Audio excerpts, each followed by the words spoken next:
Hello, everyone. I believe that there are people here. It's early morning. We have about 10 to 15 people here. So good morning to everyone. And or if you're close to the East Coast, then you're almost good afternoon. I'm going to be going over the same presentation I gave yesterday late the very late session. So if you got everything that I went over then, and you're here and you're looking for something completely new, you're not going to get that. However, if you're particularly interested in some of the nuances of what I've introduced, which is a bunch of new stuff, then I can understand that you're coming in order to be able to pick that up. I will turn on my camera and get things going. So looks like I'm getting some comments in the chat, so everyone can hear me, which is good. Everyone can see my screen, just so I can confirm. Okay, looks good with that. Okay, so before I start, I probably should start with a question for you guys. I presume that many, if not all of you, have some familiarity with Creative Commons licensing or open licensing as a whole. For those of you that have some familiarity with that, if you had to select one adjective to describe your experience with learning, mastering Creative Commons licensing, what would that adjective be? Please paste that in the chat if you could, please. You got a confusing, complex, evolving.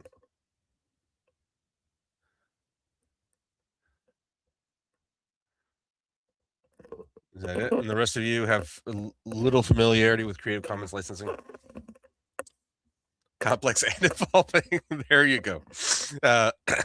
Um, so it's certainly evolving, but I don't think we haven't had a new version for like a decade plus, and such, with the exception of the new labels that they come with. So for those of you that uh, are in a role in which you have to teach Creative Commons or open licensing to faculty, you'll come across these adjectives all the time because the Creative Commons infrastructure is very flexible, but it comes with a lot of complexity associated with that flexibility.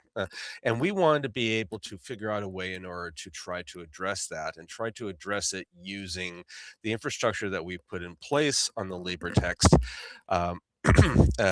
And we are happy in order to release that, and we released this about a day ago.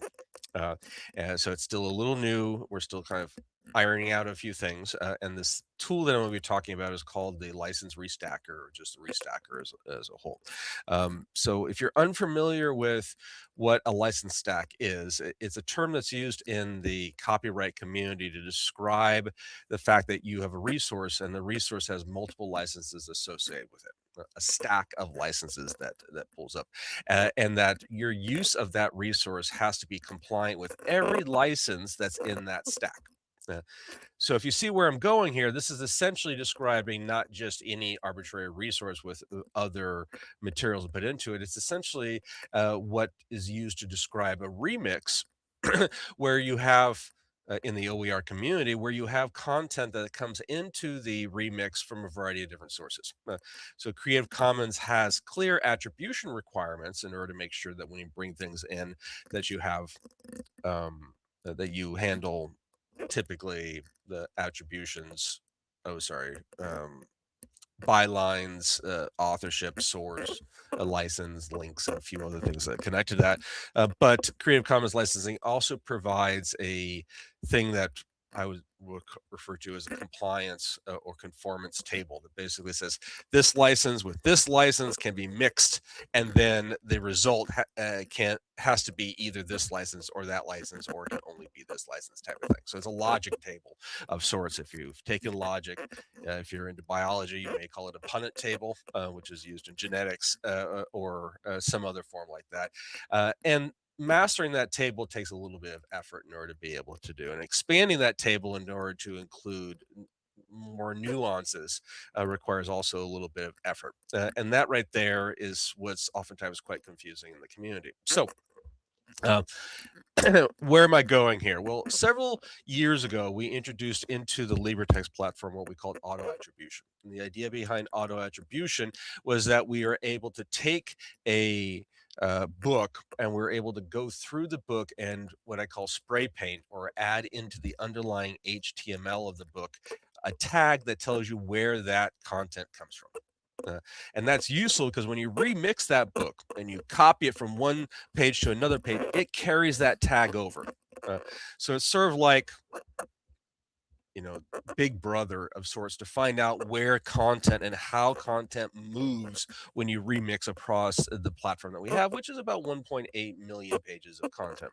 Uh, Now we did this again 5, 7 years ago, and we titled it auto attribution, and it provided at the bottom of the page automatic attribution to tell you where content came from. So that's meant in order to handle automatic compliance for Creative Commons licensing. And to my knowledge, we're the only people who do something like that, and we can do that because we centralize the infrastructure instead of having it fragmented in different sorts of platforms in different areas or different instances of platforms like other platforms or other organizations that do that stuff. So um, back to the restacker. So what's the point of the restacker? The restacker is in order to make sure that we have compliance across all the licensing of our book. And it's best to show the restacker rather for me to just continue this topical discussion off here. So I'm going to go to that and I'm going to pull up a book and I'm going to go to a specific campus, Irvine Valley College, because I used that example yesterday, uh, and I know that I can use that. So they are a full campus member, LibreNet member. Here we go. Um, and they have their own commons dedicated. So this is their book. They heavily remixed this introductory Spanish book for their needs at Irvine Valley College. I'm going to go to the conductor project page, which I can do because I can access any conductor project because I have godlike powers on the platform. And you, on your conductor pages that you have access to, will notice that you'll have a few additional options right here. They're going to be expanding in the near future. It includes the glossary manager, which I'll be talking about momentarily. It includes the license restacker, which I'll be talking about in a second.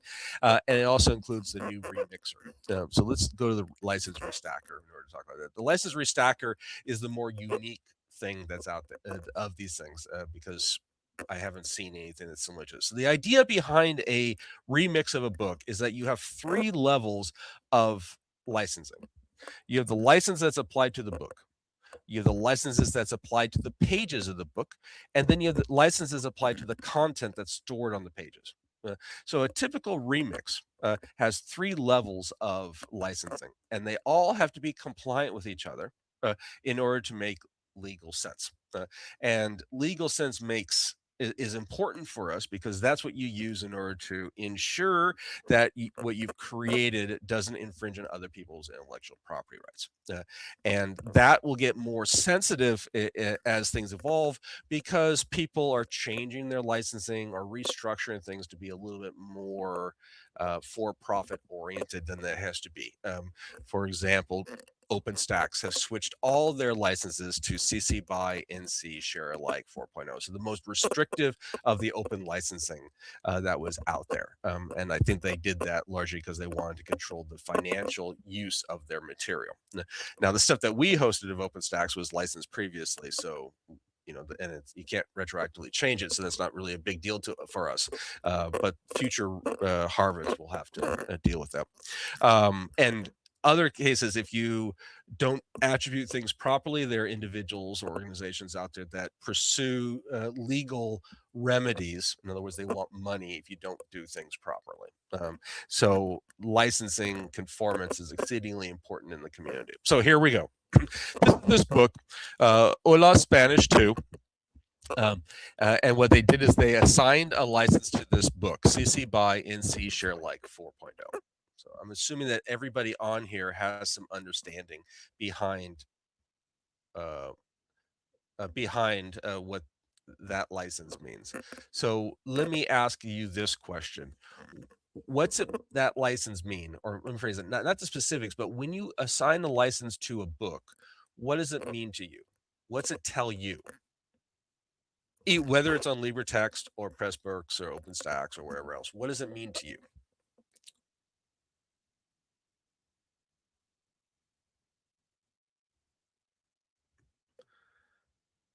This is not a great philosophical question, but maybe it's too early to ask these questions.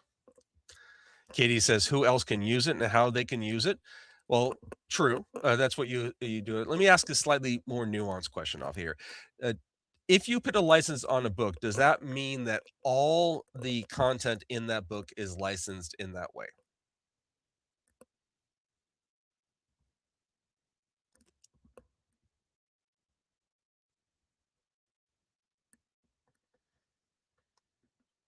Don't know if there's a true false questions. This works a lot easier when I'm actually talking to people and I can see them than off of here. Person says yes with a question mark, not necessarily. No individual pages can carry a unique license.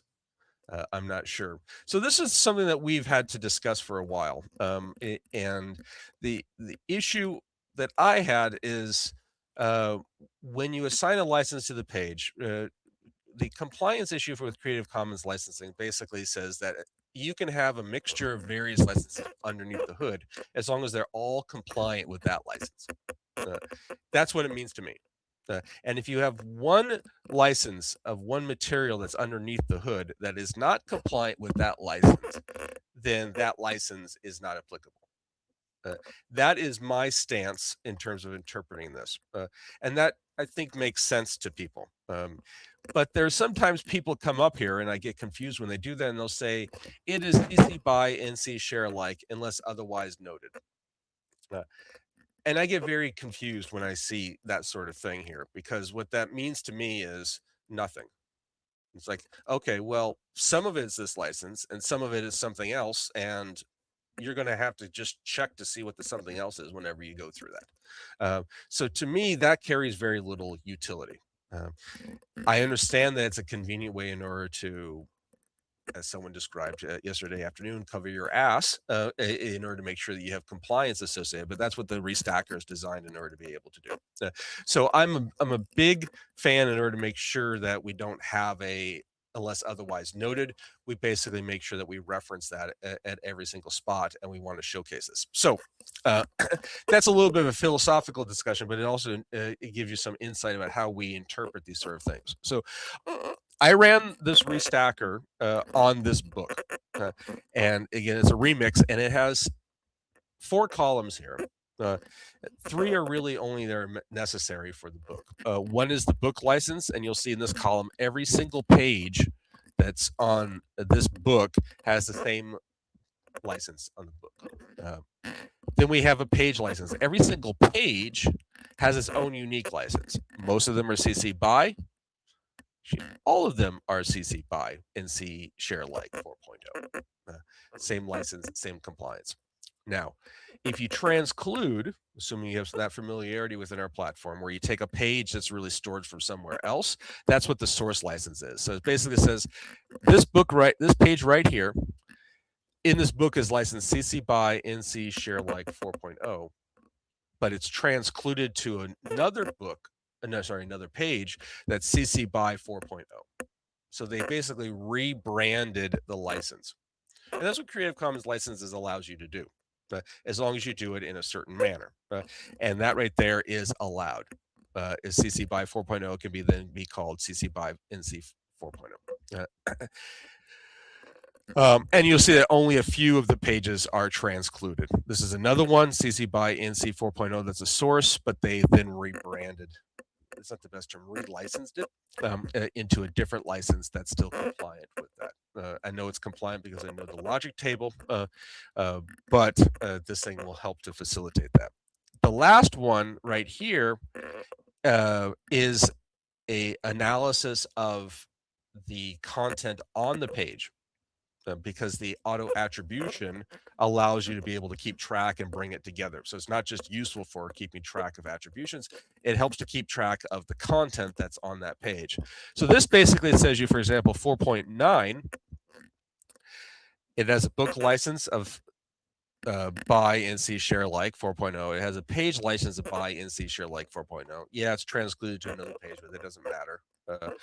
And then it has content from two different sources, one that's CC by NC 4.0 and one that's CC by NC share like 4.0. So that's the analysis that we do. I'll talk about the remixing percentage because we can actually do a little bit more analysis off of here.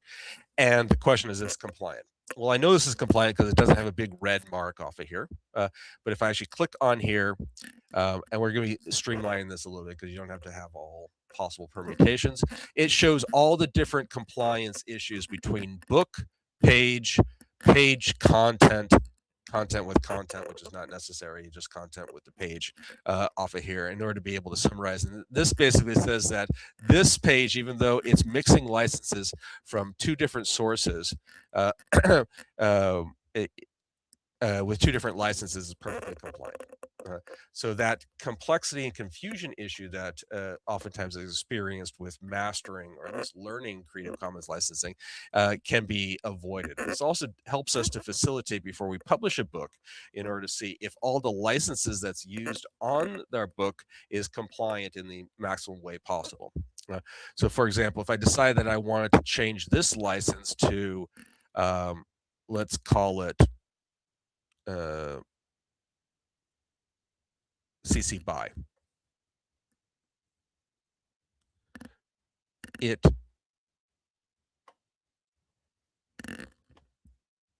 think we're having a problem with our, here we go. So I just made it CC by ND. And then it started to identify the conflict that's associated with the other licenses on here. So this provides a mechanism in order to make sure that all the licenses that we have are 100% compliant across the board. We're going to tweak this a little bit in order to make it so that no one can change the license on a page if it is out of compliance with the content on the page or the actual book on the page. So it's not just going to be a warning on here, it's going to be a issue. So let me ask a question for you guys. What happens, let me change this to what it was. If there were two licenses that were used on the page that were not compliant with each other, for example, if it was CC by share alike 4.0 and CC by NC share alike 4.0, those are inconsistent with each other. What that means is there is no single license that could be added to the page that would include both of those contents. So what do we do in that case?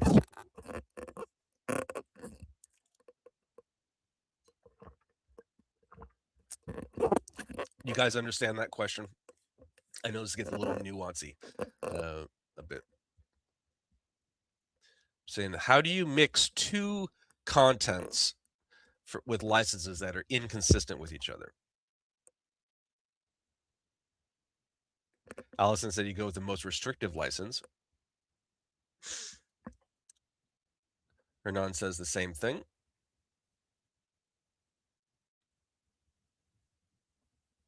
Now, see, keep in mind, what I'm saying is that you have two licenses that no single license for the page would be compliant. So one license of the page will be inconsistent with one of the other licenses.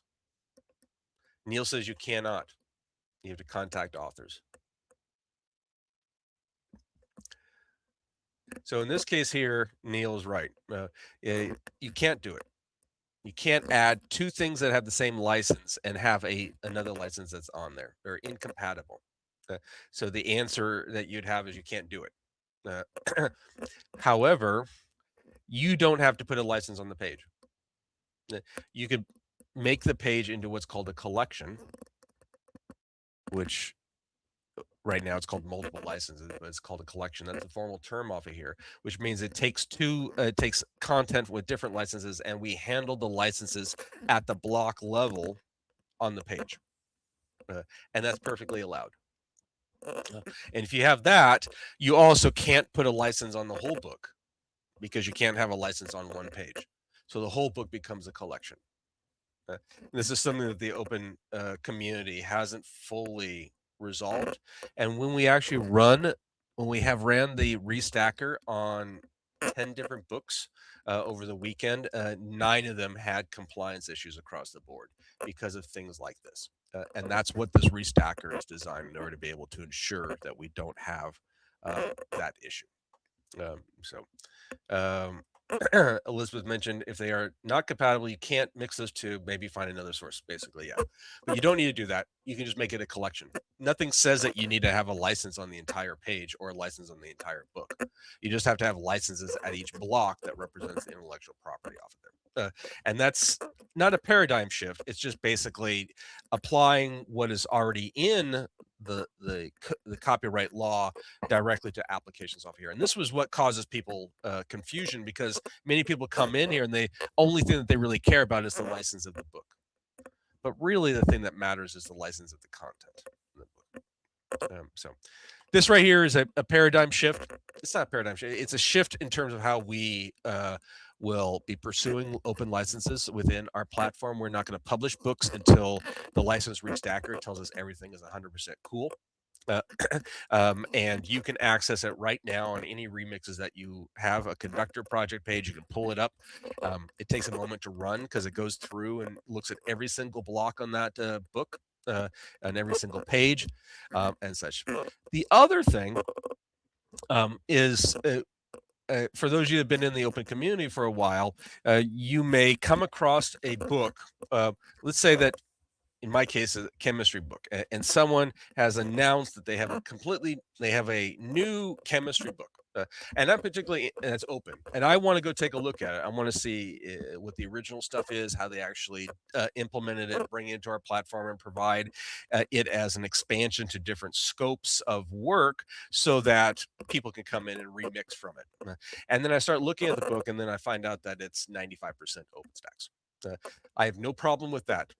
That's perfectly fine in order to be able to do that. My problem is that I spent time in order to go look at a book that's just basically mostly a copy of another book. And I was looking for something original. So those of you that are looking for original stuff have to wade through lots of remixes, and it gets difficult in order to be able to do that effectively. This restacker, when it goes through and analyzes the licenses, it also analyzes the percentage of the page that is actually copied from a different source. A remixing coefficient or remixing index. We're still trying to figure out what's going on here. And basically say, well, look, this page 4.10, even though it comes from two different sources, it's 100%. So there was no new contributions to it. There may be restructuring, there may be editing inside the page, but there's nothing that's actually completely new block that's put into the place here. So you'll have a remixing quotient.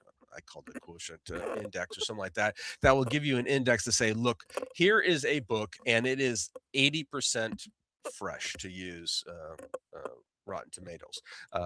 I might use that, but it's probably trademarked and might get in trouble for doing that. But it gives you a much better idea to interpret a book and what the nature of the book is than just being able to go through a title. We'll also be able to take this thing and put a summary that's in the front of the book that will then say, this book here comes from these sources. So you have an idea about the nature of the source, the percentage of the source in that book.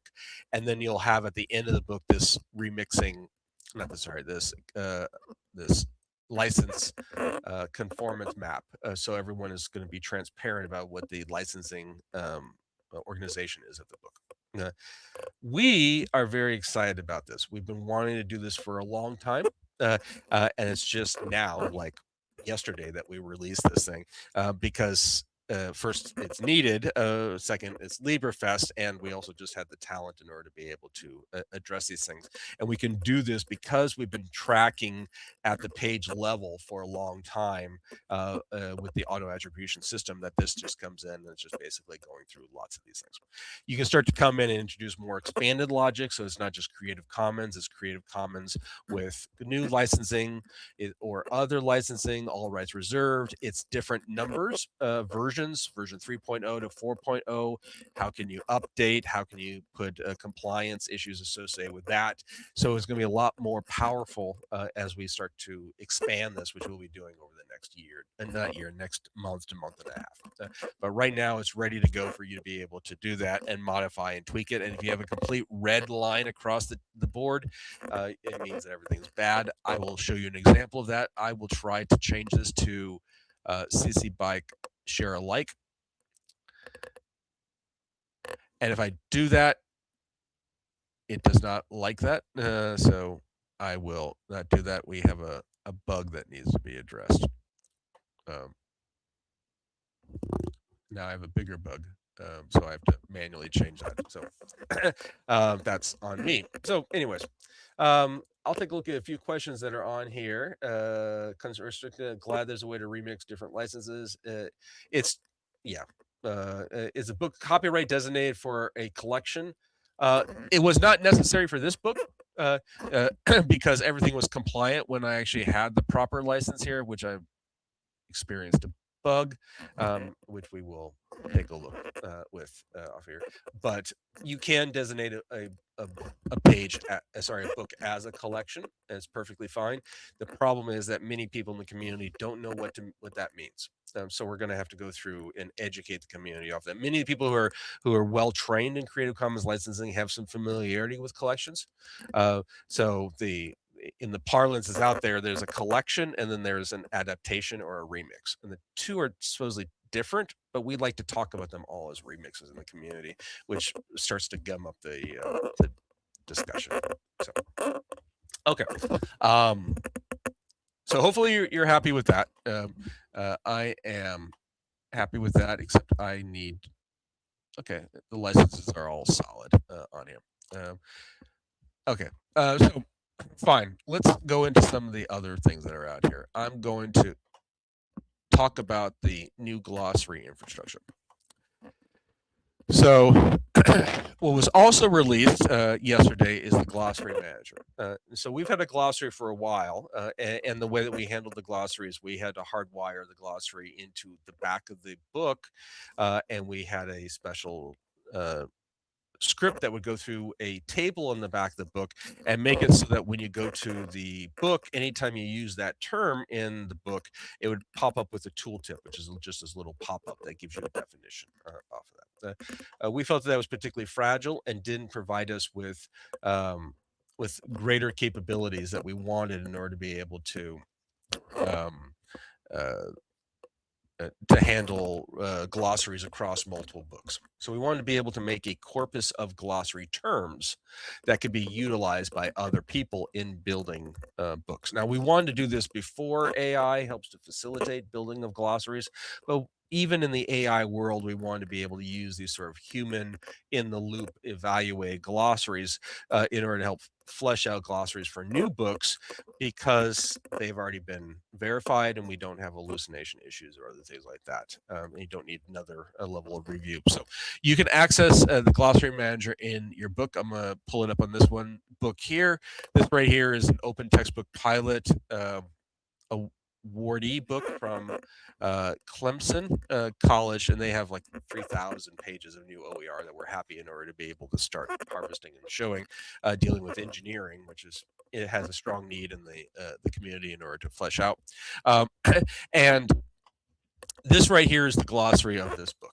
And it's a rendered output of all the terms that are stored currently in the glossary manager, which is this right here. Glossary manager gives you the ability to add term by term.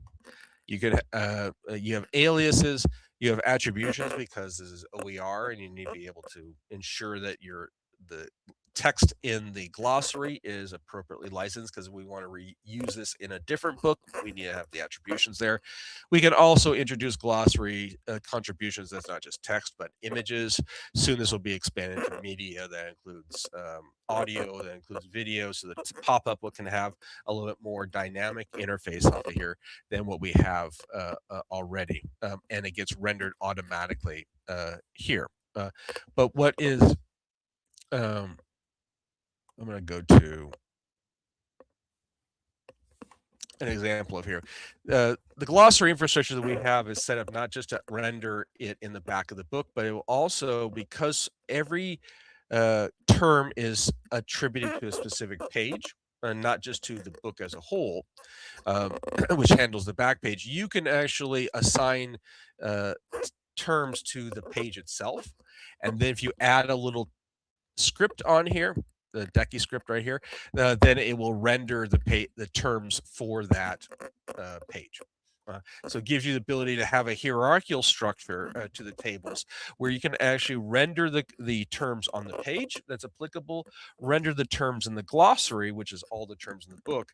But we also have one intermediary thing where you can, and I don't have an example of here, where if I want to make a page up in the chapter, that's, for example, end of chapter material or end of chapter glossary or terms off of there, I can do that, and it will collect all the terms that are assigned to every single page in that chapter and put it there. But obviously, ignore the terms in the other pages.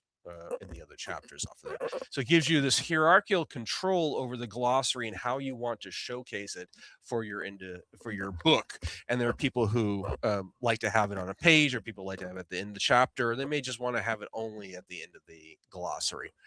And that's what the new glossary manager enables us to do. And then it has the tooltips like this one right here that'll pop up and give you this functionality. We've expanded it a little bit than what we had before to give us some better ability for math. So it renders math tracks, if you're familiar with that, into it nicely. I'd like to show you an example of an image, but I don't have an example like that made up because I didn't.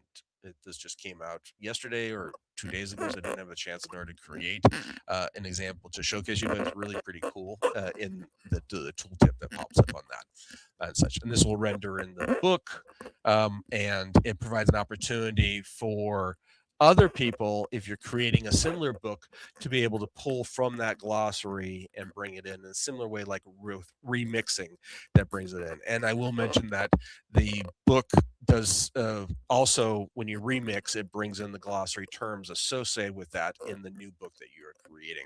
So as we start to flesh out the glossaries and assign the terms to all the pages, they'll automatically come in with the remix in the new book that you're creating with those terms. And the intent off of here is to make an infrastructure in order to facilitate the construction of resources that can take the place of commercial publishers, and that means quality and quantity. We're working a lot on both of them, but from the quality perspective, you want to make sure that you're able to have not just the content working right, but you need to make sure that it has everything that commercial publishers have, which is an index, which is a glossary, and needs to be pretty and typeset, needs to be effective, legal licensing and such like that. And by implementing this in a more automatic fashion helps to facilitate that effort, and such. So that's part of the same theme of how we're actually been organizing this stuff. So the remixer is available for you to go to look for and take it again. Katie asked a question: can you go over what you need per page again? Oh, the so here's an example of a unfortunately this is not right. Something happened with the update of this thing. So like I said, we have a few bugs associated, but I really wanted to be able to showcase it during this meeting. So this book poll location is actually associated to 2 pages. One page is typically the page in the book, wherever it's at, like this page right here. And the next page is connected to is the chapter level. So it's a way in order to be able to, this is like a primary and a secondary off here. So whenever we go to here we go. I can add a template that will just add this script right here to the book, to a page on the book, and it will grab only the pages associated with this page. Sorry, grab only the terms associated with this page and render it automatically in this way. What it will do in the back page is that in the back glossary, which will grab all the terms, it will also have a link to the pages where they're at, and it will then, and we haven't set this up, go to the first time that that term is used in that page. So you don't have to go through and go page by page and set anchors for where you want definition terms to be, which we thought was a particularly painful thing to do and does not facilitate remixing very well. In this case here, we can do this at an upper level that will then facilitate the utility of remixing and share the power that comes in with that. So that answers your question. You don't need to mark each term on the page. This is automatically an overlay that comes into every time equations of motion comes up. You have the option for doing that. I understand that does introduce a little bit of complexity, in that you'll see more underlined terms all over the place. We're going to have an option that the reader can deactivate it. So it will only bring up the first time it's used, and it's not going to showcase that this is a term that will generate a tooltip, but it will if you hover over it, generate the tooltip. And that's just to facilitate reading. So hopefully you're happy about the new glossary infrastructure. You can, again, start using it right now. Those little bugs will go away. It still works perfectly fine. And then we're going to start to expand the ability. So when we use the co-authoring tools in order to find, in this case here, we used it in order to identify key terms of this page. Then we can cross-reference those to a glossary in order to be able to generate a glossary that's automatically on here if you haven't already created a glossary. In this case here, this glossary term, and of course, everything that AI facilitates in terms of cross-referencing and bringing together, it has the human in the loop review process, which is not just necessary. It is, well, it's not just an option; it's a mandated thing in order to operate. And if you look at the open communities, the OER out there, I'd say about 20 to 10% of books have indexes, and a smaller percentage has glossaries. Why? Because it's a painful process in order to be able to do, and it doesn't have to be. You can actually use AI or use these other tools in order to help facilitate that, in order to bring things up and then edit it and modify it. And we want to fold that into the workflow for generating OER and make it as effective as possible. We think these things, the restacker, the glossary, will really help to facilitate bringing up our books to the level necessary in order to compete with commercial publishers. Any questions on the glossary? This is an example. So we'll have videos, and this is an example where I could take this question right here and I can assign it to like this page right there. So not only do I just add the terms, I have to assign it to the page, and that's what AI can help facilitate too. So, okay, so let's trying to. Okay, I mentioned the glossary. I mentioned the restacker, and now I want to talk about the remixer. So for those of you that are familiar with our infrastructure, the remixer is one of the core technologies that we've been working with for 7 years now. And it was in need of an update.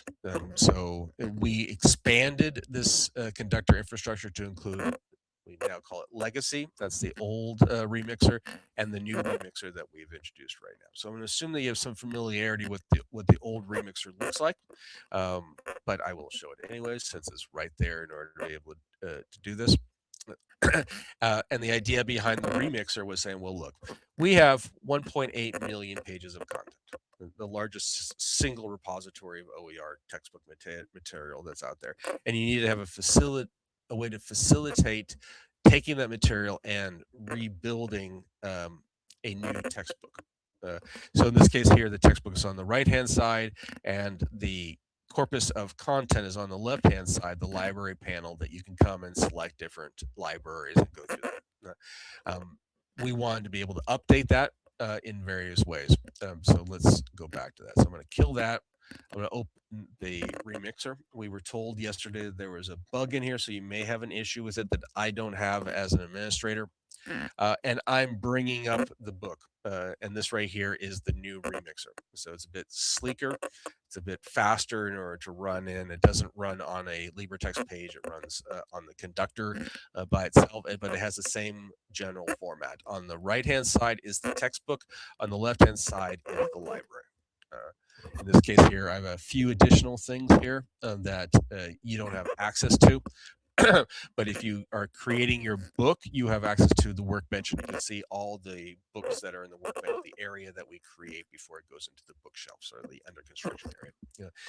But it has the same general functionality that can come in and find a book and bring in a page and just copy it over like that. and that page, which was additional something, that right there then gets moved over here, and I can save it to the server and it gets automatically updated. So it becomes a drag and drop, and that utility is the reason why this is one of the core technologies that we are known for in the open community. So what does this new remixer bring to the table other than having a very similar structure in terms of doing things? Well, it's much of the things are actually underneath the hood, which is hard to appreciate unless you understand exactly how the remixer operates, which is not important. But there are a few things that you can see on the front end that is worthwhile in order to address. So one of the bigger issues that we had was in order to be able to go through this process and build your book, you need to be able to understand where the pages are in our corpus in order to bring it in. So we've had things organized by library, and then you have bookshelves, well, central bookshelves, and you can organize in that way. So it's like going through a library, but any library that's big, right? You have lots of opportunities to get lost. You go into one stacks or another stacks, and you're trying to be able to figure out this equivalent of going through a bookshelf like that. So we now introduced a search capability. So if you know what the book is that you're trying to remix from, for example, if I want to look at books that I am a co-author on, I can say, I'm going to take a look at Introduction to Quantum Mechanics. So I'm going to load this up, and on the left-hand side, it will actually go directly to that book in that page. So that makes it easier for me to be able to remix from that book just from knowing exactly that book. So we can do the search natively in the remix. We can do a search based off of title. We can do a search based off of author, campus. We can do it off of license, but that's not overly useful. You can, if you have the ID number of the book, this is the same ID number we use with auto attributions. For example, you can paste that in, and you can then go through and load up the book and see it right here. And that should make your lives a lot easier, especially as the corpus of content that we have grows and is expected to grow massively by the end of this year via some aggressive harvesting efforts that we're going to be doing. The other thing that I'll mention here, that actually there are two things that are important, and then I can stop off of here, is the auto numbering system. So one of the utilities that the remixer brings to the table is the ability of not having to deal with numbering of things. So for example, this page right here, 4.10, I can move this up to here, and now it becomes 4.5. And then all the numbers change off of here. That's because the auto number is turned on. And that's convenient because if you change the numbering on here, it also changes the equation numbers, the figure numbers, and the block numbers, a few other numbers that are in the book itself. And it's meant in order to facilitate so that the person who's remixing doesn't have to deal with handling numbers and can quickly restructure the book in order to suit his or her needs without having to worry about, oh, now I have to renumber these sort of things. It's the sort of issues that we had many decades ago when you were making a paper, for example, in high school, and you had to make references of citations of reference. You have to reference citations in your book, but they had to be renumbered. And if you change things around, then you had to renumber your citations off of that. We ignore that issue like that. The second thing is actually deals with the auto number system. It gives us better control associated with the numbering capabilities. This is going to be modified slightly this upcoming week, but it gives you the ability in order to identify the prefix separate from the index, indicate whether you want the index to be numbers, Roman numerals, letters, and such, indicate the numbering that's associated with that. This will do an analysis. If you have 3 levels, it'll pop up with a 3rd level, and you can do each of them individually, control them in the way that you want, or you can go to any of these pages and control it separate from the auto number, deactivate the auto number, and then change it in a way that you actually want to go about doing that. And that's a little bit more nuanced control that the original remixer did not have the capabilities in order to be able to do. Lastly, you can save this to the library like the old remixer, but you can also save it as a draft to the conductor page. So if you're working as a team, someone can come in and remix the book. You don't have to create that book until and let someone else then go in and look at what that remix is in order to be able to decide if that's what they want to be able to pull up. And then you can just load up a different version or restart off of here. It's a relatively simple thing. It's more streamlined, it uses more modern JavaScript applications, and we're very happy with that. Feel free to take a look at it. Like I said, I think that I was told there's one bug when you actually save it if you're not an administrator, and my tech team is already starting to dig into it this morning. There are other things that I wanted to be able to talk about, but I just don't have time, or I'm unable in order to be able to showcase that. One is the accessibility remediator, which is another tool that will go through the book and identify accessibility issues subject to WCAG 2.1 double A, and so the requirements that's used by the Department of Justice, identify the issues, showcase those issues, and then in some cases, maybe all cases, but mostly some, most likely some, you'll have a button in order to remediate. And we had something like that. We have something like that on the page. Where when you edit it, you can do an analysis on the page, but this is far more powerful, and it will do a comprehensive overview of the entire book in a very similar fashion that the license restacker does a comprehensive evaluation of the book for licensing purposes. Once we actually have that operational, and we have it on a side section right now, it's going to be one of the primary technologies that we're going to be using and ensuring that needs to be used before we publish a book. So before we move a book from the workbench into the platform. Lastly, and I really wanted to show this to you. Uh, for the last half a year to 9 months, we've been working on updating our our PDF generator. So our PDF generator was not accessible.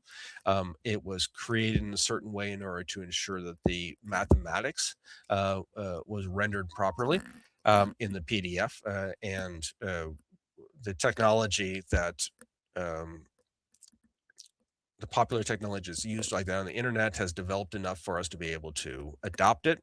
It's called Prince, if you've ever heard of it. And we've implemented in the system. We are 99.9% ready in order to release this.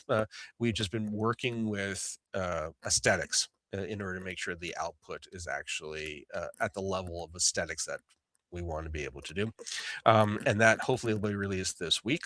If not early next week, and it will provide an opportunity to ensure that the PDF that is generated is fully accessible. We've already had several accessibility experts go through it and give us big thumbs up. There will be a few permutations of that, for the print version that we send off to Lulu. That for people to get a printed copy, it's going to be slightly modified with URLs instead of links and a few other things like that. So we have a bit more control over that, and we're working on other things like being able to take certain interactives like H5P and then strip away the HTML from that and render that instead of just providing a link to it online, including with videos and such like that.